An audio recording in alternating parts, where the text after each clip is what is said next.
할렐루야. 오늘 구속사와 언약 29번째 시간입니다. 구속사와 언약 29번째 새 언약 1-2 역사, 구속 역사라는 제목으로 하나님 말씀 증거하도록 하겠습니다. 새 언약 두 번째 시간인데요. 오늘은 제목을 조금 특이하게 잡았습니다. 2가 아니고요. 두 번째가 아니고 1-2라고 제목을 잡았습니다. 지난 시간에 이스라엘 역사에 대해서, 정확히는 남유다의 멸망사에 대해서 간략히 말씀을 드렸습니다. 새 언약이 말씀되어지기 전에 남유다의 상황이 어떠했는가, 그리고 하나님의 심판으로 인해 유다의 점점 국가적 위기가 다가오고 있는데 그때의 하나님 나라 백성이라고 하는 유다의 반응은 어떠했는가, 어떤 반응들을 내놓았는가, 또 고대 근동이라고 하죠. 고대 서아시아의 이야기로 국한할 수 있지만 그러나 당시 세계의 중심이었다고 할 수 있어요. 그래서 세계 질서가 다시 재편되고 있는 상황이었다라고 말씀드릴 수 있는데, 당시 천하를 호령하던 대제국 아수르가 허무하게 무너지고 이어서 바벨론이라는 신흥 강국이 등장하는 상황이었습니다. 국제 질서가 요동을 치는 거예요. 힘의 균형이 뒤집어지고 있는 상황이었어요. 힘의 균형이 뒤집어지는 상황 속에서 딱 태풍의 눈 한가운데 위치했던 것이 바로 남유다였는데, 그 하나님의 신정왕국인 남유다요. 그런데 그 남유다는 이런 복잡한 상황 속에서 어떤 반응을 내어놓았는가? 철저히 세상의 질서에 순응하는 모습을 보여줍니다. 이리저리 눈치를 보면서 어디에다 줄을 대야지 우리나라가 안전할 수 있는가?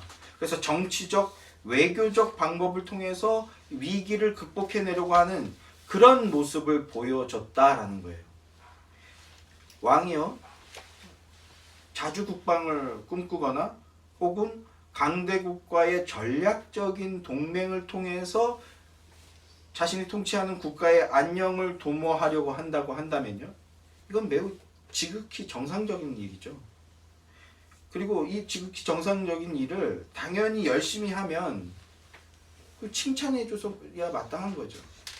지금 또 이번에 윤석열 대통령이 미국 갔다 와서 뭐 많은 성과를 이뤘는데, 이거를 지금 그 어떤 상황에서 어떻게 이뤄낸 성과냐 이런 거를 따지기보다는 가서 무슨 노래나 부르고 있고, 그리고 한국 사람이 왜 영어로 연설하냐 뭐 이런 정말 말도 안 되는 거. 또 뭐 더 황당한 건 뭐예요? 그 화동 꼬마한테 윤석열 대통령이 뽀뽀했더니, 그 감사 표현이잖아요, 서구 사람들이. 그랬더니 아동 성추행이라는 등, 이게 한 정당에서 내놓은 비판이었어요. 이거 비판입니까? 일단은 잘한 건 잘했다. 그런데 무엇이 부족하고 우리에게 어떤 전략적인 그 외교가 필요하냐 이런 걸 지적하는 게 아니라 그냥 깎아내리기 급급한 모습들을 보게 되는데요. 국가의 왕이 정치적, 외교적 방법을 통해서 국가의 위기를 타개하려고 한다. 그러면 당연히 칭찬해주고 격려해주고 응원해주고 참여해야 될 것입니다. 그런데 한 가지 여기에는 문제가 있습니다. 큰 문제가 있습니다. 그게 무엇이냐면, 이스라엘은요, 남유다는 그냥 나라가 아니라는 거예요. 그냥 나라가 아니라 하나님의 신정왕국이었다는 게 문제라는 겁니다. 온 우주의 주인이신 하나님께서 온 우주의 주인이심을 드러내기 위한 그 방편으로서 이스라엘이라는 나라를 세워서 이 온 우주로 하나님의 영광과 권능이 온 세계로 퍼져나가는 것을 보여주라고 세운 것이 이스라엘, 유다라는 나라인데, 그 나라의 친히 왕으로 통치하시고 다스리고 계신데, 그런데 하나님을 버렸다는 거예요. 하나님께서 내가 너희 나라를 영원히 견고하게 하리라. 다윗 언약이죠. 이렇게 언약까지 해주셨습니다. 하나님과 언약까지 맺은 관계들, 맺은 존재들이었어요. 그런데 남유다는 이 언약을 버린 거예요. 이 언약을 버리고 세상적인 방법을 찾고 세상과 타협하는, 현실과 타협하는 모습을 보여줬다라는 거예요. 현실과 타협하는 모습. 이게 뭐예요? 이게 우상숭배입니다. 이게 우상숭배예요. 우리가 이스라엘의 역사, 남유다의 역사를 보고 그리고 듣는 이유는요, 이 남유다의 역사를 통해서 인간의 영적 실존이 어떠한지 말씀하고 있기 때문인 것이고요. 그리고 우상숭배한 죄, 언약을 파기하고 우상숭배한 죄 때문에 멸망당하게 되는 그 모습을 보게 되기 때문에 우리가 이제 이 역사를 보고 배우는 겁니다. 하나님과 언약 관계 안에 있는 남유다가 위기 속에서 내어놓은 반응들과 그리고 그 결과, 그것들을 통해서 우리는 인간의 영적 실존과 죄악에 대해서 깨닫게 되고, 그리고 그로 인해 겪게 되는 이스라엘의 멸망사를 통해서 참된 은혜의 복음을 깨닫게 되는 거예요. 그래서 오늘 다시 한번 역사 이야기를 하려고 합니다. 지난주에 했던 이야기에 반복이 있어요. 그래서 2라고 하지 않고 1-2라고, 그래서 제목을 이렇게 붙인 겁니다. 그러나 지난주와 완전히 동일하진 않고요. 지난주 내용에서 조금 더 심화해서 역사 속에 담긴 구석사적 내용들, 통일성들, 이런 것도 함께 확인해 보려고 합니다. 그리고 오늘 또 많은 내용을 나누진 못하지만 우리 역사와 대비해서 교회의 메시지로 적용해 보려고 합니다. 이제 역사 얘기를 하려고 하는데요. 특히 우리 한국 역사를 얘기하려고 하면 마치 예레미야가 되는 심정이에요. 그래서 오늘은 제가 복음 외에 좀 개인적으로 하고 싶은 이야기들도 좀 하려고 하는데, 지난 시간에도 말씀을 드렸듯이 한국 역사를 오늘 함께 말씀을 드리려고 합니다. 역사 속에서 구원의 일을 이루어 나가시는 하나님의 일하심과 그 일을 이루기 위한 방편으로 주시는 언약, 그 새 언약에 대해서 역사를 통해서 함께 오늘 살펴보도록 하겠습니다. 새 언약은요, 예수 그리스도 언약입니다. 아담부터 시작돼서, 아담 언약부터 시작돼서 모든 언약들은 그 새 언약으로 수렴된다고요. 다층적으로 성취되고 완성되는 언약이 새 언약입니다. 지난주에 언약은 두 가지 버전, 두 가지 형태가 있다라고 말씀을 드렸어요. 첫 번째는 하나님의 일방적인 은혜 언약, 하나님께서 일방적으로 이루어내시는 은혜 언약이 있고요. 그래서 하나님이 당신의 선하고 전능하신 능력으로 우리에게 다 해주신다라는 거예요. 그래서 무조건성, 신학자들은 무조건성이다 이렇게 표현한다는 말씀을 드렸어요. 또 하나는 쌍방 언약, 쌍무 언약이라고도 하는데, 언약을 지키지 않으면 하나님과 맺은 언약인데도 그 언약이 파기될 수 있다, 이런 내용입니다. 이걸 조건성이라고 한다고 말씀을 드렸습니다. 그런데 새 언약은요, 이 두 버전이 다 녹아서 하나로 통합되는 언약이다 라는 말씀을 드렸어요. 그래서 지난주에 이 말씀을 드렸습니다. 새 언약의 문구라고 할 수 있는데요, 하나님이 하시니 사람도 할 수 있게 된다. 하나님도 하시니 사람도 할 수 있게 된다. 이 언약 문구를 잘 기억하시길 바래요. 결국 예수 그리스도 안에서 수렴되는 이 내용인데요, 그럼으로써 예수 그리스도를 고백함으로써 우리의 신앙 고백은 하나님께서 다 이루어 주신 의를 우리에게 주셨으니까 우리도 이제 행할 수 있게 됐다, 이걸 기쁨으로 고백하게 되는 거거든요. 하나님께서 예수 그리스도를 통해서 율법의 마침이 되어 주셨습니다. 예수 그리스도께서 다 이루신 의를 성도에게 넘겨주시고, 그럼으로써 이제 그리스도의 사랑이 그 우리 마음에 부음받되었다라는 거예요. 그리스도의 사랑이 마음에 부음받은 존재들입니다. 우리가 바로 그리스도로 말미암아 하나님의 사랑이 우리 마음에 새겨져서 사랑함으로 기쁘게 하나님과 동행하며 기꺼이 주님의 말씀에 복종하는 존재가 되는 것, 이게 새 언약입니다. 하나님과 동행함을 기뻐하며 점점 더 하나님의 뜻을 따르고 하나님으로 말미암아 감사하며 하나님을 예배하는 삶을 사는 자들이 되는 것, 이게 새 언약이라고요. 그래서 너희가 사랑함으로 모든 사람이 너희가 내 제자인 줄 알리라 하는 그 모습이 되게 하는 것, 그게 새 언약입니다. 새 언약은 조건성과 무조건성의 통합적 성취입니다. 그런데요, 하나님께서 하나님의 백성들에게 이 새 언약을 주시기 위해서 먼저 무엇을 주시느냐 하면, 이게 영적 원리로서 굉장히 중요한 원리인데 항상 하나님은 이렇게 일하시거든요. 이 원리를 깨닫고 보면 성경 전체가 이 원리로 동일하게 통일성을 가지고 조직적으로 진행되고 일하시는 것을 보게 되는데, 새 언약을 주시기 위해서, 예수 그리스도 언약을, 메시아 언약을 우리에게 주시기 위해서 먼저 무엇을 하시는가? 멸망, 심판을 주십니다. 반드시 먼저 심판과 멸망을 선포하신다는 것을 우리가 주목해야 됩니다. 예레미야서에서도요, 새 언약이 나오기까지 이 조건성이라고 신학적으로 정의하는 이유가 바로 이 부분을 좀 더 부각시키기 위해서인데, 반게메렌이라든지 이런 사람들이 이런 부분을 더 심화시켰는데, 이 조건성에 해당하는 말씀들이 계속해서 예레미야서 안에 등장합니다. 조건성이 뭐예요? 언약을 지키지 않으면 멸망당한다는 거거든요. 너희가 언약을 지키지 않았기 때문에 내가 언약을 파기할 것이다. 그리고 너희를 심판할 것이다 라는 내용이 예레미야서에 전체에 쫙 깔려 있어요. 이 선지서 전체의 내용이 이런 내용입니다. 너희가 언약에 불순종했고 너희가 우상 숭배했으므로 너희를 심판할 것이다. 너희를 멸망할 것이다. 너희를 쫓겨나가게 할 것이다. 그래서 1장 10절 말씀을 보십시오. 1장 10절 말씀, 오늘 본문 말씀으로 잡은 말씀이죠. 하나님께서 예레미야를 대언자로 부르십니다. 그리고 예레미야에게 환상을 보여주셔요. 그리고 나서 보라, 9절 말씀에 보면 내가 내 말을 내 입에 두었노라 이렇게 말씀하십니다. 하나님께서 보여주시는 환상을 예언하라고 선지자를 불러서 명령하십니다.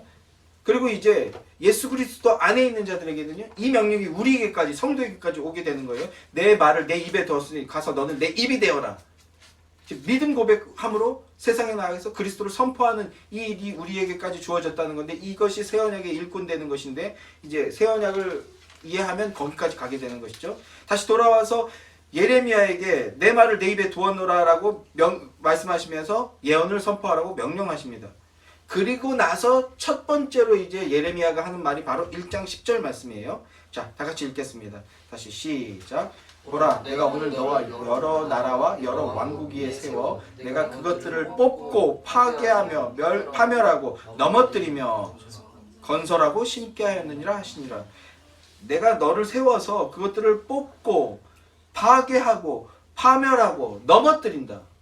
무시무시한 말씀을 하고 있죠. 내가 뽑고 파괴하고 파멸하고 넘어뜨릴 거야. 이 말을 가서 증언해라. 이렇게 말씀하고 계신 거예요. 예루살렘의 멸망을 말씀하십니다. 그런데요, 이미 첫 번째 예언에서부터 멸망시키는 목적이 이미 나와 있어요. 뭡니까?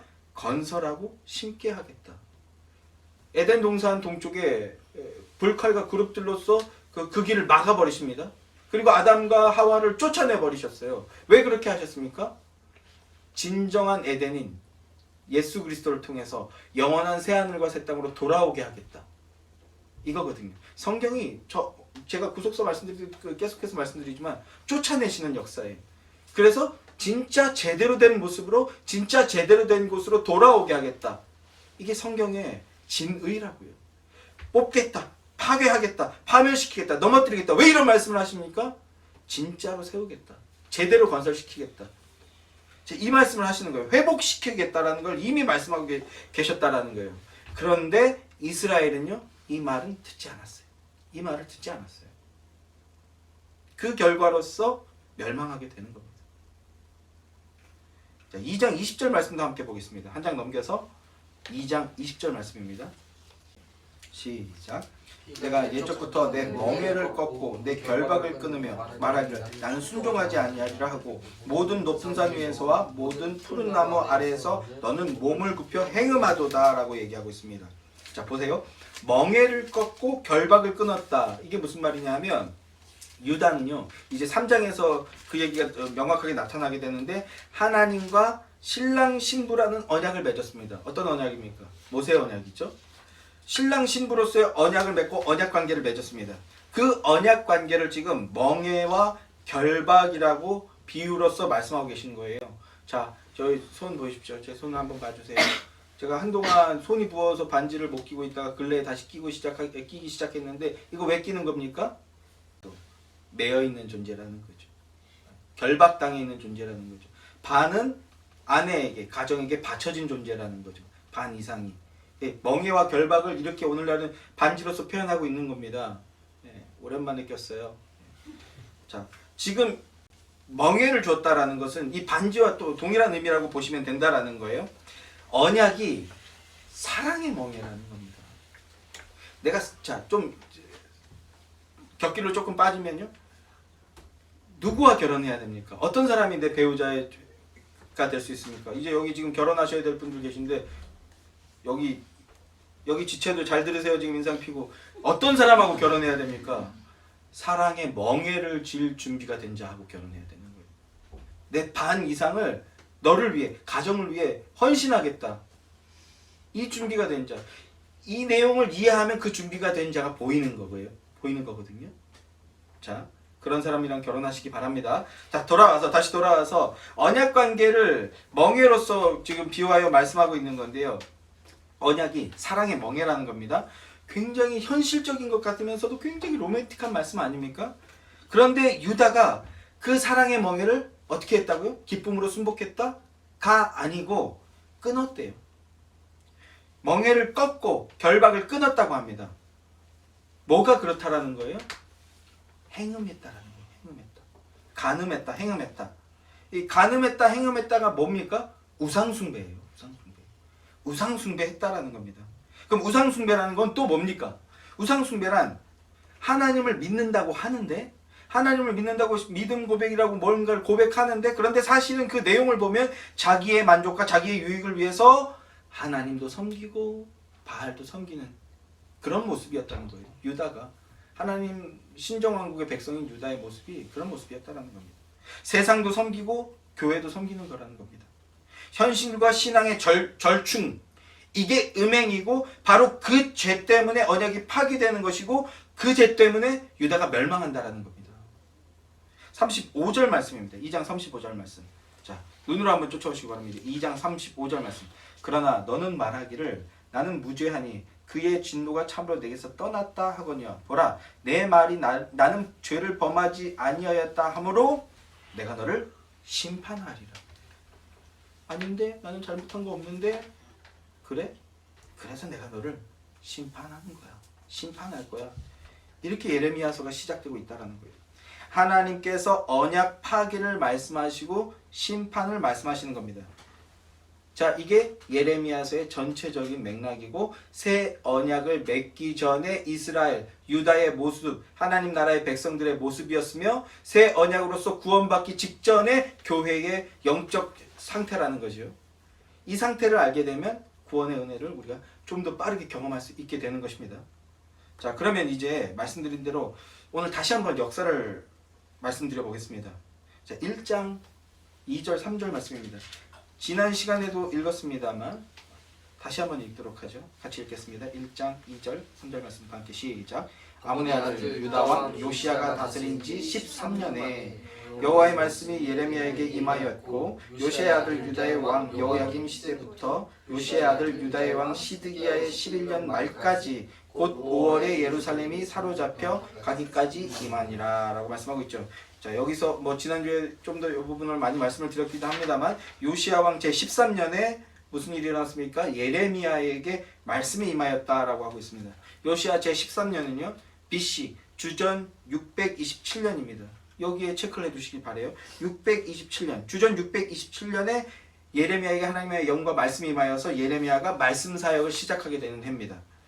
예레미야의 사역은요 너희가 하나님과의 언약을 파기했기 때문에 하나님께서 너희를 멸망시키실 것이다 라는 것을 증언하고 예언하는 겁니다.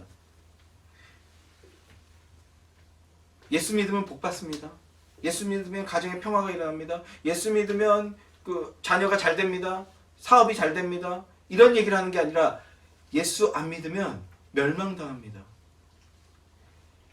하나님께서 여러분을 멸망시키실 겁니다. 포로로 쫓겨가게 하실 겁니다.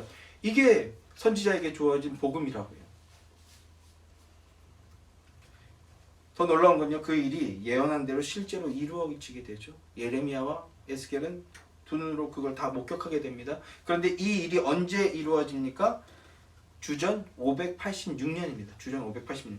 예언한 대로 유다가 멸망하게 되는 겁니다. 그러면 예언한 대로 유다가 멸망하게 되는데 대략 몇 년의 시간이 걸렸습니까? 한번 보세요. 627년부터 시작했는데 586년에 멸망하게 됩니다. 실제로 약 40년입니다. 40년.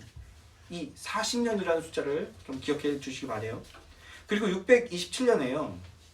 또 다른 중요한 사건이 하나가 있는데 역사 속에서 또 다른 사건이 하나가 있는데 그게 뭐냐면 북이스라엘을 멸망시켰던 원래는 이스라엘이라는 나라가 있었는데 솔로몬까지 이스라엘이라는 나라가 있었는데 그 솔로몬의 아들 때에 이제 솔로몬 다음 때에 북이스라엘과 남유다 이렇게 두 개의 나라로 갈라지게 되지 않습니까? 그렇게 오랜 시간 북이스라엘과 남유다로 지내오다가 이 북이스라엘이 아수르라는 나라한테 멸망을 당해서 실제로 이스라엘이 없어지잖아요. 그 북이스라엘을 멸망시켰던 아수르의 아쉬르 바니발이라는 왕이 있었어요. 아슈르바니발이라는 왕이 주전 627년에 사망합니다. 아슈르바니발은 제국 아수르의 마지막 불꽃을 태운 왕이었어요. 주전 627년에 아슈르바니발이 죽자 이제 아수르 제국도 급속히 쇠락하기 시작합니다. 이 아슈르바니발에 대해서는 역사적으로 굉장히 많은 의의를 갖고 있는 그런 왕인데요. 세속 역사에서도 이제 그가 아슈르바니발 시대보다 1000년 앞선 나라들의 토판들, 문화들을 엄청나게 끌어모아요. 아수르로. 거기에 담겨 있던 게 이제 그 길가메시 서사시라든지, 그러니까 그 고대 노아 시대 때 세상이 그 바라봤던 노아의 이야기나 여러 그 이야기들을 토판으로 남겨놨습니다. 그래서 그것이 1800년대에 와서 다시 그 아슈르바니발의 그 기록들이 재발굴이 되면서 사람들이 노아에 대한 이야기 뭐 이런 것들이 이미 세상에도 다 이야기하고 있었구나. 성경과 조금 다르지만요. 이런 기록을 남겨준 대제국의 왕이었다. 추후에 아슈르바니발 이야기는 추후에 다시 한번 하기로 하도록 하고요. 아슈르바니발이 627년에 죽게 되는데 그가 죽자 이제 아수르가 급속히 쇠락해서 멸망하게 됩니다. 또 그리고 626년에는요. 어떤 일이 벌어지냐면 신흥 바벨론이 출현합니다. 바벨론이라는 이름을 가진 나라가 다시 출현해요. 나보폴라살이라는 지도자가 나타나서 바벨론이라는 이름의 제국이 이제 등장하기 시작하는 게 626년입니다. 그리고 605년에 나보폴라살의 아들 느부갓네살이 왕위를 이어받습니다. 느부갓네살이 왕위를 이어받으면서 그가 등장하면서 이제 고대 근동이 폭력의 역사가 다시 시작되고 팔레스타인 지역 전체를 이제 느부갓네살이 장악하기 시작하는 거예요. 그리고 그래서 586년에 어떤 일이 벌어지느냐? 이 느부갓네살 때문에 결국 남유다가 멸망하게 됩니다. 627년에 말씀의 영이 임한 예레미야가 예루살렘을 향해서 이 성읍은 이제 심판받을 것이다. 멸망할 거다. 그러니까 바벨론에 항복해야 된다. 이게 주된 메시지였는데 이런 메시지를 선포합니다. 예레미야가 예언을 시작한 그 요시야 왕 시대 때만 해도 이제 멸망할 거다 이런 얘기는 정말 어림도 없는 이야기였어요. 어림없는 이야기. 왜냐하면 잘 나가고 있었거든요. 아쉬울 게 없는 상황이었습니다. 유다가 비록 북이스라엘은 선지자의 예언대로 멸망했지만 그러나 남유다는 아직 건재했습니다. 오히려 이거 다시 이러다가 크게 다윗 시대로 돌아가는 거 아니야 할 정도로 나라가 부흥되고 있었어요. 그런데 이런 상황에서 이제 이 유다가 우리나라가 심판받게 될 거다. 멸망하게 될 거다. 그리고 멸망당하지 않기 위해서는 적국에게 항복해야 된다. 바벨론에 항복해야 된다. 이런 예언을 하고 있다라는 거예요. 다른 나라도 아니고 애굽도 아니고 아수르도 아니고 바벨론? 그 옛날에 없어졌다가 다시 생기는 나라? 이런 듣보잡에게 우리가 망한다고? 이런 메시지를 당연히 반기지도 않았고 귓등으로도 듣지도 않았고 두려워 떨지도 않았던 거죠. 회개하라. 천국이 가까웠다. 이 말에 많은 사람들은 듣지 않았던 것 같은 동일한 영적 구도인 거죠. 이런 메시지를 사람들이 환영할 리가 없죠. 오히려 사람들에게 미움을 받고요. 심지어 나중에 이제 목숨이 위태로운 지경까지 빠지게 됩니다. 그런데도 예레미야는요, 하나님의 예언을, 하나님의 말씀을 증거하는 겁니다. 그 이유는요, 하나님의 영이 그에게 임했고, 처음 임했을 때는요, 6절 말씀에 보면 1장 6절에 어린 아이라 이렇게 표현하거든요. 하나님의 영이 임하고 말씀이 임하는 상황 자체가 두려웠어요. 어린 아이기 때문에. 그래서 무섭고 두려운 마음에 이거 안 하면 큰일 나겠구나 하는 이것도 은혜입니다. 하나님 말씀이 두려워서 순종하는 거예요. 그래서 그 말씀 사역을 시작하게 된 거예요. 그런데 나중에는요, 하나님의 마음을 알게 됩니다. 하나님께서 저 어리석은 배도하는 우상 숭배하는 저들을 살리기 위해서는 심판과 멸망밖에 없구나. 심판과 멸망은 죽이는 게 목적이 아니라 저들을 살리기 위한 유일한 방법이구나. 이걸 이제 알게 되는 거예요. 그리고 그 일을 마음이 아파하면서까지도 그 일을 해가고자 하시는 하나님 아버지의 마음을 알게 된 거예요. 제가 이런 말 나올 때마다 항상 드리는 말씀 있잖아요. 우리 아이들 회초리를 대야 될 때가 있습니다. 그래서 제가 5살 전에 다 때려놔야 된다 이런 말씀을 드리는데, 회초리를 들게 될 때요, 부모가 야 오늘 한번 간만에 몸 좀 풀어볼까 막 시계 풀고 이런 게 아니에요. 이제 대보시면 아는데 마음이 아파요. 아픈데도 지금 저 아이를 회초리를 대지 않으면 잘못된 가지가 자라나서 어떻게 잘못될지 모르니까 아파하면서 맞는 아이보다 때리는 부모 마음이 더 아파요. 근데 때릴 때 막 눈빛이 막 희번뜩해지면서 그러면 빨리 도망치셔야 되는데 그러지 않는다라는 거예요. 신문지로 돌려 마른 걸로 톡톡 때려봐야 애가 얼마나 아프겠어요. 애가 아파서 우는 게 아니라 충격에 우는 거지. 그런데요, 그 때리는 부모님 마음이 찢어져요. 마치 그런 것처럼 이스라엘을 멸망시키겠다라고 하시는데 그 멸망시켜야 되는 하나님 아버지의 마음은 더 아프고 더 찢어진다라는 걸 예레미야가 알게 된 겁니다. 처음엔 두려워서 시작했는데 하나님 아버지의 마음을 알게 됐어요. 당신의 백성들을 사랑하는 하나님 아버지의 눈물을 보게 된 겁니다. 자, 요건 한번 찾아보죠. 14장 17절 말씀입니다. 예레미야 14장 17절 말씀. 함께 시작. 너는 이 말로 그들에게 이르라. 내 눈이 밤낮으로 그치지 아니하고 눈물을 흘리니 이는 처녀딸 내 백성이 큰 파멸 중한 상처로 말미암아 망함이라. 우상 숭배 때문에 그걸 중한 상처라고 하는데 그래서 망하게 됐어. 그래서 어쩔 수 없이 내가 지금 멸망시켜야 돼 하면서 뭐요? 눈물을 흘리고 계시다는 거예요. 눈물을.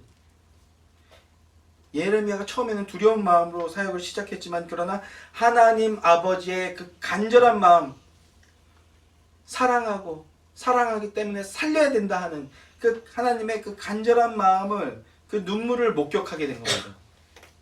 그래서 예레미야도 간절하게 하나님의 마음을 대변하는 눈물의 선지자가 된 거예요. 눈물의 선지자.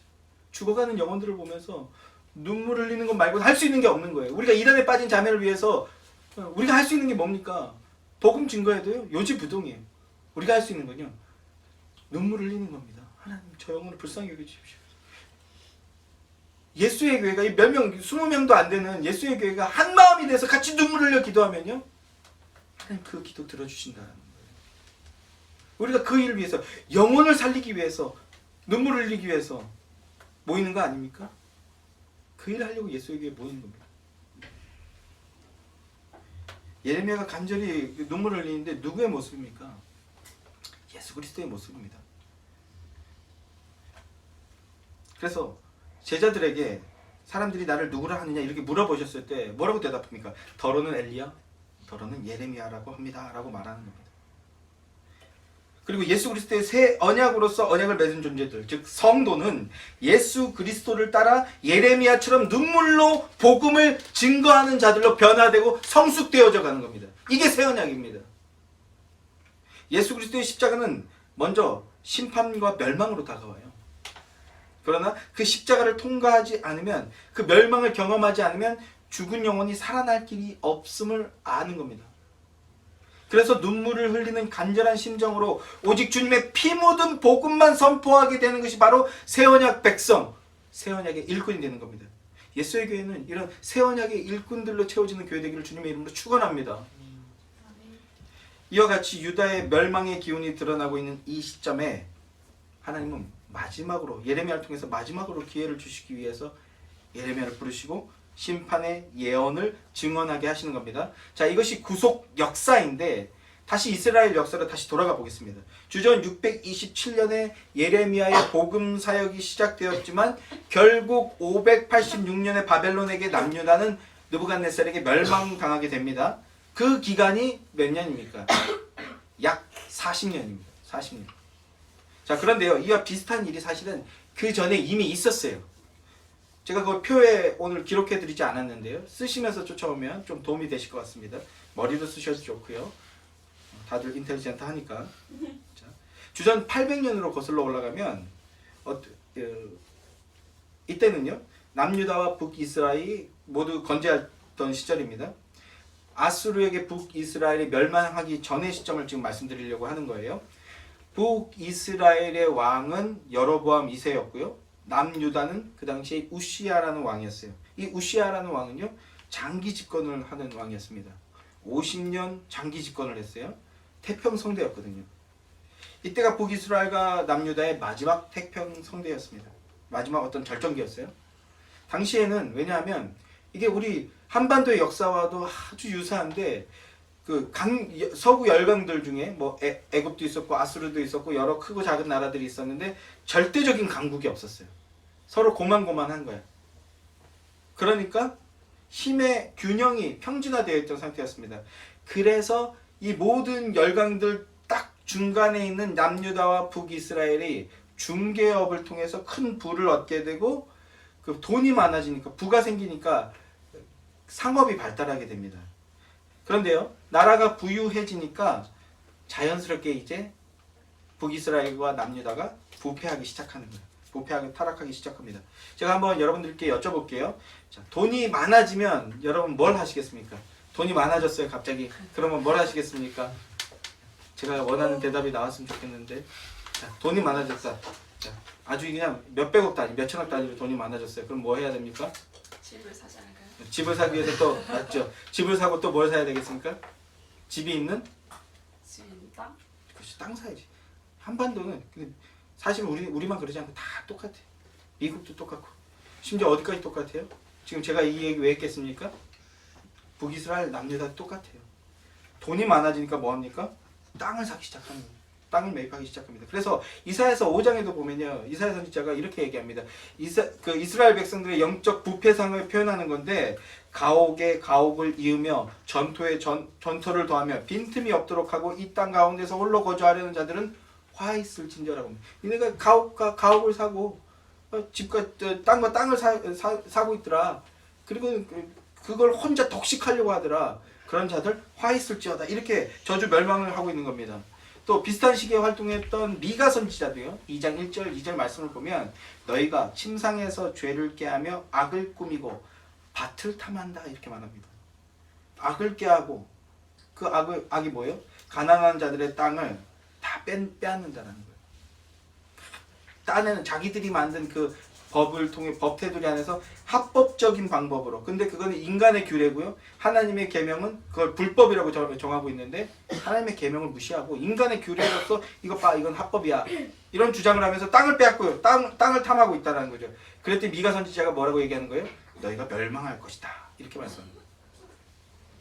나라가 점점 부패하기 시작하고 변질되기 시작하니까 이제 주전 750년부터 무슨 일이 벌어지냐면 선지자들이 다시 대거 등장하기 시작하는 겁니다. 750년경부터 등장해서 사역했던 대표적인 선지자들이 누가 있냐면 아모스, 이사야, 호세야, 미가. 이들의 메시지는요, 너희가 땅 때문에 망할 거야. 이런 메시지를 선포하는 거거든요.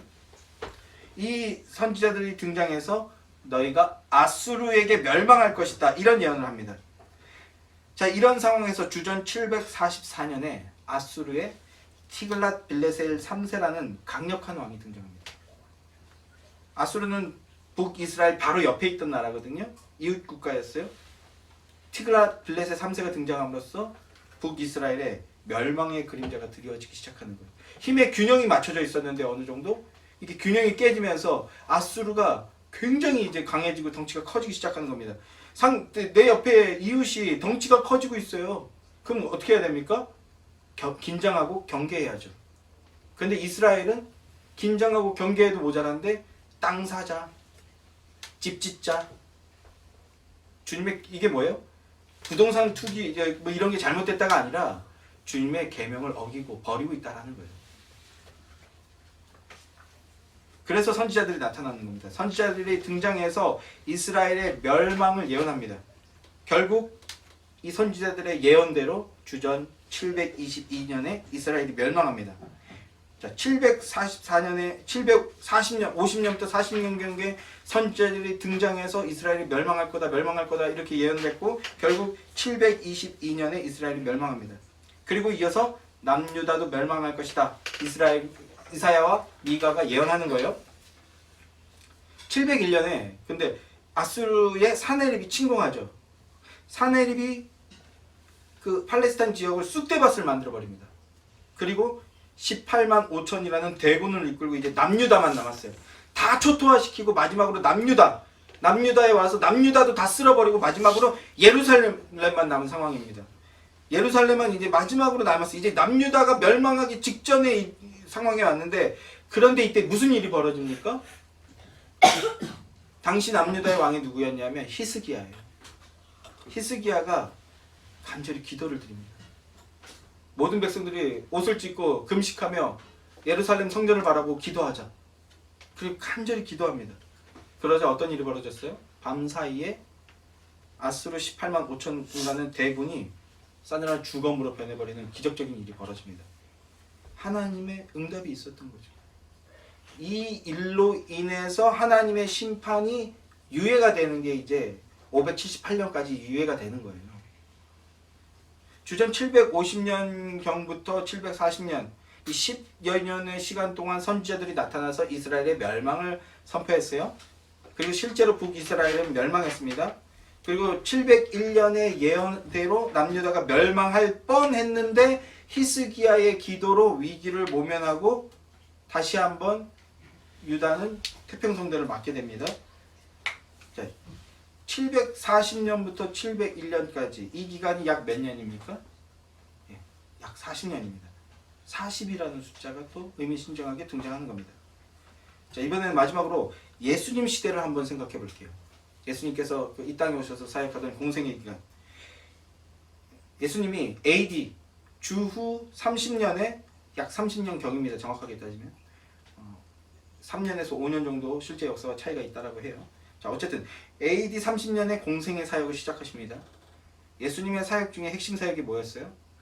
요한복음이 기록하고 있는데 성전이 무너질 거다라는 거였습니다. 성전이 무너질 거다. 이 성전을 헐어라. 사흘 만에 내가 다시 짓겠다. 이것은 다윗 언약의 성취요. 진정한 성전이신 예수 그리스도께서 십자가 대속 사건을 통해서 언약을 성취하시고 언약 성취를 통해서 참 성전을 우리에게 세워주시겠다라는 대속 사역을 선포하시는 거였거든요. 그러니까 예수님의 그 예언은 성전 파괴, 즉 예루살렘의 멸망이었습니다. 영적인 의미는 참 성전을 세우겠다라는 의미였지만 그러나 실제로도 예루살렘 성전이 무너지게 됩니다. 실제로 예루살렘에 멸망하는 일이 벌어지게 되는데 그게 언제냐 하면 주후 AD 70년입니다. AD 70년. AD 주후 30년에 예루살렘 성전의 멸망을 예언하셨고요. 그리고 주 70년에 실제로 로마의 티투스 장군에 의해서 예루살렘 성전이 완전히 파괴되고 예루살렘이 멸망해서 없어지게 됩니다. 몇 년이 걸렸습니까? 예수님의 그 멸망 예언부터 40년이 걸렸습니다. 40년. 이 40이라는 숫자가 계속해서 반복되고 있는 거예요. 그럼 이 40이라는 숫자를 떠올리면 제일 먼저 떠오르는 게 뭡니까? 이스라엘 백성들의 광야 40년이죠. 광야 40년. 그래서 예수님께서도 공생애로 시작할 때 40일간 광야에서 금식 기도를 하지 않습니까? 40, 40, 40 이렇게 40으로 연결이 되는데 그래서 우리가 광야 40년을 떠올리게 되는데 그런데 광야는요 이스라엘의 목적지가 아니라는 걸 기억하는 게 중요합니다. 광야는 이스라엘 백성들에게 훈련의 기간이었고요. 지나가야 하는 곳이었어요. 머물러 살 곳이 아니었어요. 이스라엘 백성들은 40년 연단을 통해서 가나안을 더 소망하게 되고 꿈꾸게 되고 원하게 되는 겁니다. 그리고 약속의 땅으로 들어간다라는 것은 주님의 품 안으로 들어가는 것이다. 주님과 영원한 생명의 사귐을 누리는 상태, 참 성전된 삶을 사는 믿음의 상태를 의미하는 것이었습니다. 광야를 통해서 진정한 땅, 영원한 천성을 소망하게 하는 것이었고요. 또 이스라엘의 멸망을 통해서는요. 다시 한번 이 땅의 만족과 이 땅의 영광이 아닌 참된 나라, 하나님 나라, 영원한 새하늘과 새 땅에서 영원히 하나님만 찬양하고 경배하는 그 나라를 소망하게 하시는 거예요. 이게 광야 40년이 가지고 있던 내용이었습니다. 그 일을 이룰 수 있는 유일한 존재가 유일한 일이 바로 예수 그리스도였고 예수 그리스도의 보혈로서 맺게 되는 새 언약에 있었던 겁니다. 이 땅의 역사는요, 역사 자체에 목적이 있는 것이 아니에요. 세상 사람들이 흔히 말하는 승자의 기록의 역사도 아니고요. 물론 세상 사람들의 관점에서는 승자의 기록으로 왜곡된 기록의 역사이기도 하지만 그건 세상적인 눈으로만 바라보았을 때 있고요. 성도는요, 이 땅의 역사 자체만 바라보는 자들이 아닙니다. 땅의 역사만 보는 자들이 아니에요. 이 땅의 진정한 역사는 하나님의 예정하신 백성들이 구원함을 얻어서 영원한 하나님 나라로 오게 하기 위한 역사, 구원 역사라는 걸 보게 됩니다. 구원 역사로서 세상을 바라보는 여러분들이 되기를 주님의 이름으로 간절히 축원합니다. 이게 구속사예요. 그 영적인 일들이 지금 우리의 역사 속에서 진행되고 있는 겁니다. 이 진정한 땅의 역사는요, 끝을 향해서 가는 역사입니다. 멸망이 있다고요. 멸망이 있어요. 영적으로 동일한 원리입니다. 멸망을 향해서 나아가고 있는데 그 역사는요, 새 언약이 맺어진 자만이 예수 그리스도의 사역, 즉 복음을 있는 그대로 듣고 볼 수가 있는 거예요.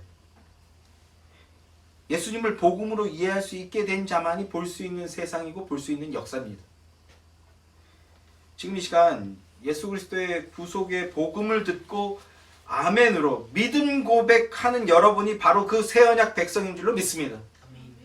사랑하는 성도 여러분, 지금 이 땅은요, 그 어느 때보다 이 새 언약 백성, 참된 성도의 순종함과 섬김과 사랑이 필요한 시대입니다. 그 어느 때보다도 성도의, 진정한 성도의 사랑의 섬김이 필요해요. 새 언약의 믿음으로 복음 진리를 따르고 그 복음 진리 안에서 영혼을 사랑하고 섬기는 일들, 기쁨으로 예레미야처럼 내가 그 위협을 당하게 될지언정 기쁨으로 믿음의 일들을 증언하고 고백하고 행하는 여러분들이 되시기를, 그런 진정한 성도가 되시기를 주님의 이름으로 간절히 소망합니다. 성도 여러분, 이 땅은 지금 심각한 영적 전쟁이 직면해 있어요. 여기서 이 땅은요, 대한민국을 말씀드립니다. 교회에 그리스도의 십자가 복음 대신 다른 복음, 사회주의 사상과 자유주의가 퓨전을 해서요, 이렇게 새로운 모습을 하고 나타났어요. 제가 전에도 얘기했듯이 그 옛날에 그 아내의 유혹인가 하는 드라마 있잖아요. 거기서 여자가 아시죠? 아내의 유혹 드라마 아셔요? 여기는 보나? 점 하나 찍고 나타난 거예요. 그런 것처럼 알고 보면 겨우 점 하나 찍고 나타난 수준이라, 이 말씀을 전에부터 드리고 싶었던 건데, 그런데 사회주의 사상과 자유주의 신학이 합쳐져서 새로운 모습을 하고 나타나서 교회를 지금 잠식해 나가고 있는 상태라고요. 아는 사람 눈에만 보이는데 모르는 사람 눈에는 점 하나 찍었는데 못 알아본다, 이 말씀입니다. 그리고 지금 교회가 변질되고 있다라는 거예요. 또 사회적으로 봤을 때는요, 역시나 그 동일한 현상이라고 할 수 있는데, 역사를 왜곡해서 사회주의 사상이 왜곡된 역사와 퓨전을 했어요. 그래서 이 사회를 점점 더 잠식해 나가고 있는 그런 형국입니다. 그게 표면적으로 어떻게 드러나냐면 애국과 정의라는 미명으로 사람들을 제거해 나가는 방식이에요. 사회 통념이라는 바라는 말이라고 하면요, 그게 맞든 틀리든 이게 보편적인 사고라고 하면요, 그걸 기준으로 해서 집단 린치를 가하고 재갈을 불리고 낙오시켜 버리려고 하는 거예요. 죽여버리려고 하는 겁니다. 이게 문화대혁명이었거든요. 지금 그대로 또 동일한 일이 벌어지고 있어요. 이 땅에. 그게 사실이냐 아니냐는 중요하지 않아요. 불쾌해야 돼요. 왜냐하면 우리가 알고 있는 것과 다르기 때문에. 많은 사람들이 알고 있는 것과 다르기 때문에 불쾌하다고 얘기하면서 점점 이제 폭력적인 양상을 띠게 됩니다. 폭력적인 모습으로 변화해 가고 있어요. 그래서 제가 서두에도 말씀을 드렸듯이 우리 사회가 우리 역사에 대해서 180도 잘못된 지금 역사관을 가지고 있어요. 그 역사관을 다시 바로잡아야 되는데, 그래서 그런 대중들을 향해서 그건 잘못된 역사다, 잘못 알고 있는 거다, 바른 역사는 이런 거다, 이런 말을 해야 되는데, 정말 그 말을 할 때는요, 진짜 예레미야가 된 심정입니다. 무슨 해를 당할지 모르겠어요. 거대한 압박감을 느낍니다. 지금도 이제 역사 얘기를 할 건데, 예수의 교회에서도 이제 앞으로 역사 얘기를 좀 할 건데, 언약이 끝나면 되게 부담돼요. 잘못 알고 있는 거에 대해서 잘못 알고 있습니다라고 얘기하면 많은 사람들이 거부하거든요.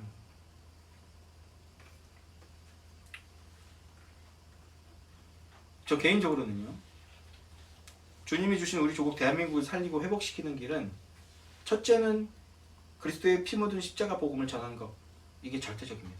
복음 전하는 것 말고는 방법이 없어요.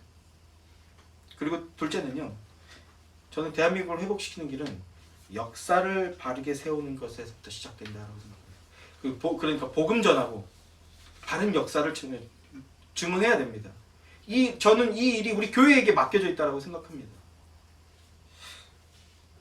그래서 조선에 대해서 간단히 얘기해 볼게요. 추후에 한번 제대로 한번 설명드리는 시간을 가지려고 지금 마음을 먹고 있는데 그게 부담스럽다고요? 근데 해야죠. 추후에 오늘은 대한민국 역사를 바르게 세우기 위해서는 지금 비틀어지고 왜곡됐는데 제일 먼저 뭘 해야 되냐면 조선의 멸망사를 바르게 알아야 됩니다. 조선이 왜 멸망했는가? 조선이 왜 멸망했습니까? 우리 어떻게 알고 있죠? 또 조선을 누가 팔아먹었대요. 나라를 팔아먹을 수 있는 건가? 근데 정말 거짓말처럼 나라를 팔아먹었어요. 그 친일파라고 하잖아요. 지금 그래서 무슨 말만 하면 그래서 역사를 바르게 얘기하면 친일파 프레임을 씌워서 그걸로 제거해버리는 건데 근데 조선을 누가 팔았습니까? 자, 먼저 이 얘기를 해드릴게요. 지하철 3호선을 타고 가면 지하철 3호선을 타고 서대문구로 가면 독립문이라는 게 있습니다. 독립문이라는 기념물이 있어요. 대한제국의 자주 독립을 기념하면서 1896년부터 1898년에 세워진 문인데요.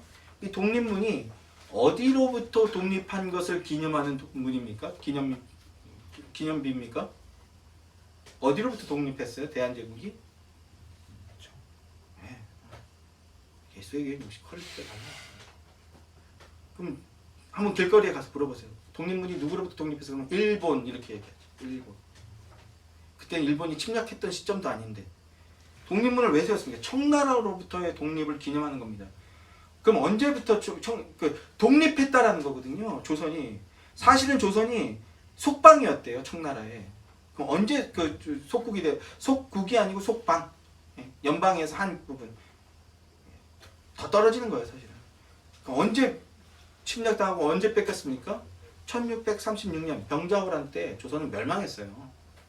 근데 왕족들, 귀족들만 남겨둔 겁니다. 그래 네 마음대로 하고 매년마다 아가씨들 200명 또 비담 매년마다 우리 부녀자들을 끌려가는 거예요. 그리고 근데 거기서 구사일생으로 막 이리저리 노예가 되고 몸종이 되고 뭐 기생이 되고 했는데 살아서 돌아온 사람들을 뭐라고 불렀습니까? 역사 속에서 고향으로 돌아왔다고 해서 환향령. 근데 이제 이 말이 없어졌지만 대한민국 건국 초기만 해도 1980년 90년대까지만 해도요. 그 엄마 욕 제일 심한 욕이 뭐냐면 이 엄마 환양년이지 이게 욕이었어요. 이런 욕을 실제로 했어. 이런 환양년 돌아왔다는 거예요. 거기서 죽지 않고 죽기 살기로 고향으로 돌아왔더니 돌아왔다고 욕하는.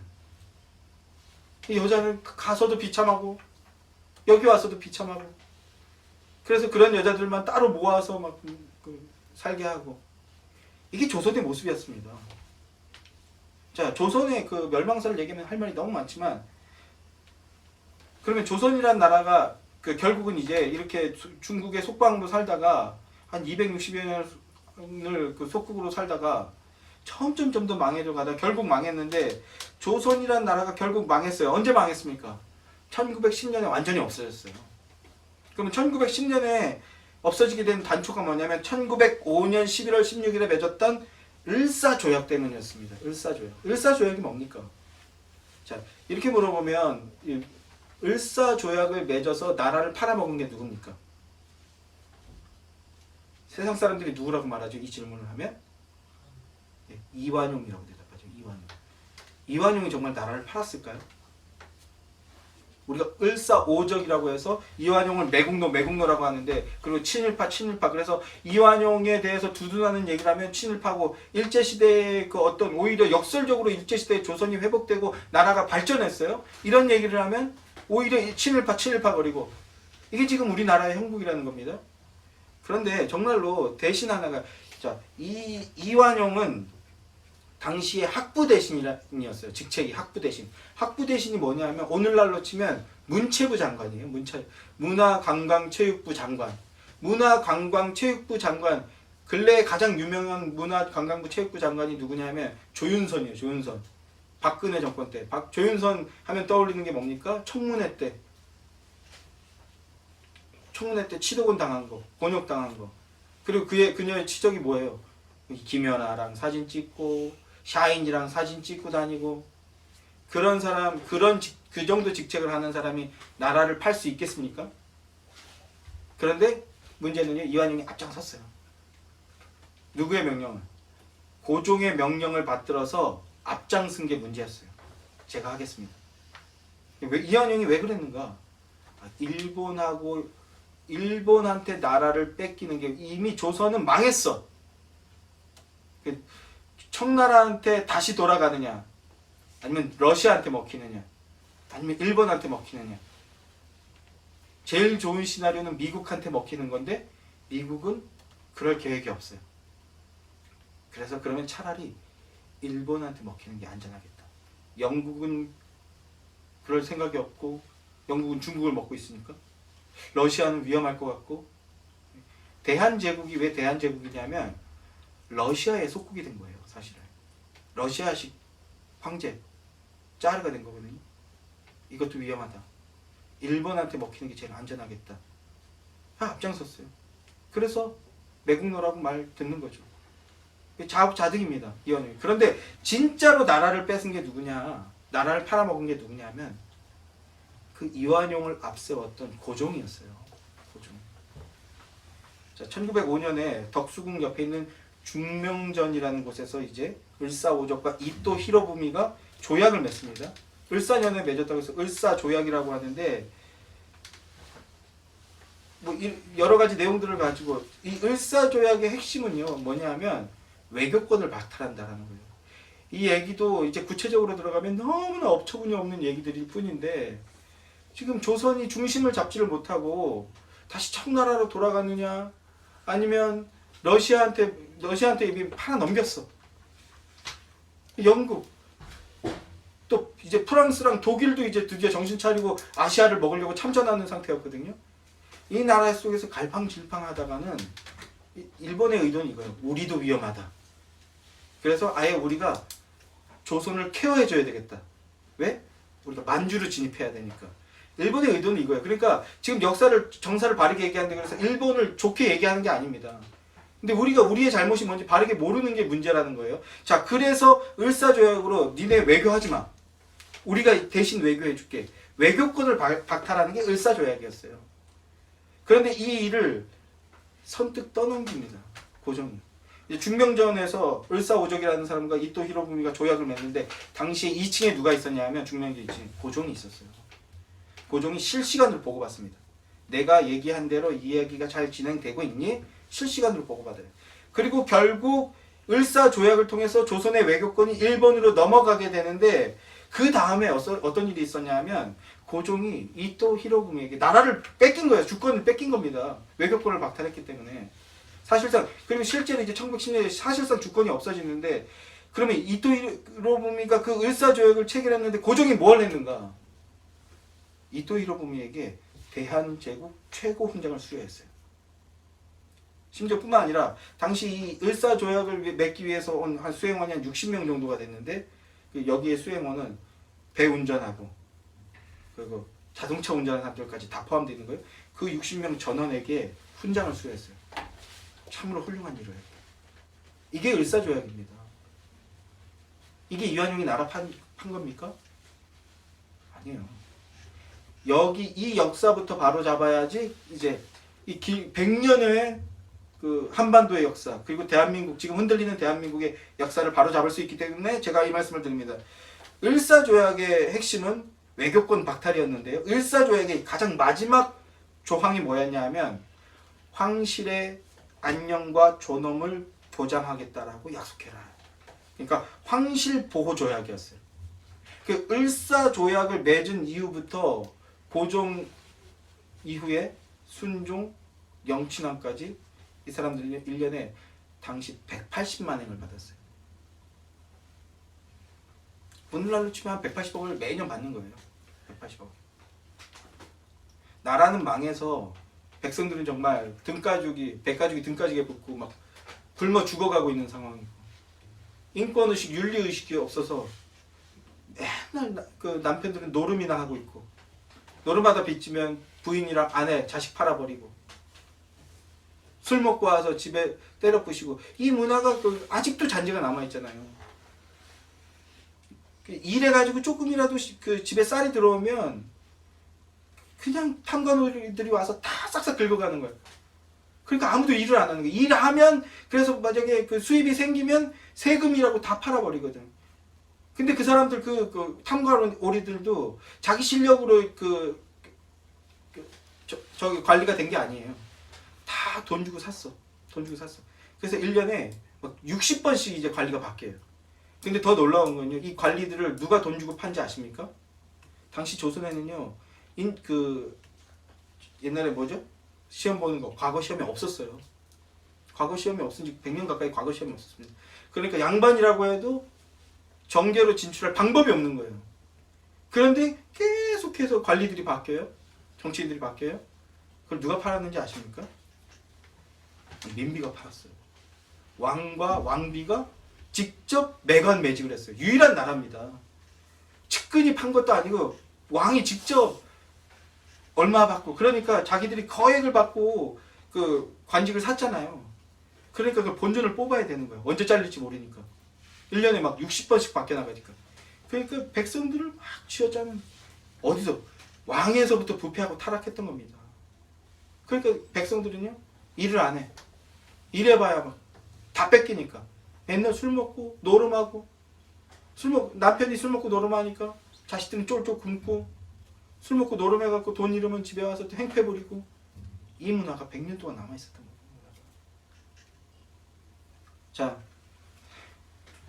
실제로 을사조약을 체결한 당사자는 고종이었다. 이걸 기억하시기 바래요. 여기서부터 이제 조선의 멸망사를 이해합니다. 그 민영환이라든지 당시에 조병세라는 사람은요, 이 왕한테 직접 뭐라고 할 수는 없으니까 그 을사오적 척결해야 됩니다. 내쳐야 됩니다. 이렇게 상소를 했어요. 바른 말 한 거죠. 바른 말 한 거예요. 나라가 이렇게 팔려서 이렇게 망해서는 안 된다. 바른 말 했더니 어떻게 합니까? 민영환이랑 조병세가 잘렸어요. 그리고 결국 자결하게 됩니다. 왕에게 항명했기 때문에. 이게 조선의 모습이었습니다. 망해가는 조선이 이제 완전히 침몰하고 있었고, 급기야 왕이 나서서 조선을 멸망시켜버렸단 말입니다. 이렇게 양반이 돼도 등용문이 없고, 당시에 국가의 학교라는 그 자체가 없었어요.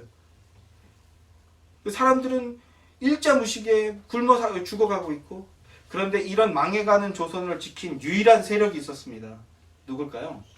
1884년도에 들어온 기독교인들, 선교사들이었어요. 교회가 있었습니다. 교회가 학교 짓고 병원 짓고, 당시에 어린이라는 개념도 없는데 아이들 공부시켜야 됩니다. 가르치고. 그리고 그래도 막 무슨 애들이 공부냐 이러니까 어떻게 해요? 선교사들이 길에 버려져서 죽어가는 애들 데리고 와서 치료해가지고, 여자애들이든 남자애들 상관없이 교육시키고. 이 교육의 성과가 이제 약 20년 뒤에 드러나는데, 그 교육의 성과가 뭡니까? 3.1운동이에요. 3.1운동. 우리나라 우리가 지켜야 되는구나. 이걸 깨달은 사람들이 등장하기 시작한 거예요. 망해가는 조선을 살린 유일한 세력이 기독교 세력이고, 그 기독교 교회를 통해서 이승만이나 안창호 같은 인재들이 키워내지기 시작합니다. 또 이상제, 이미 그 사람은 나이 들어 기독교인이 됐기 때문에 이상제 같은 지도자들이 배출되기 시작하는 거예요.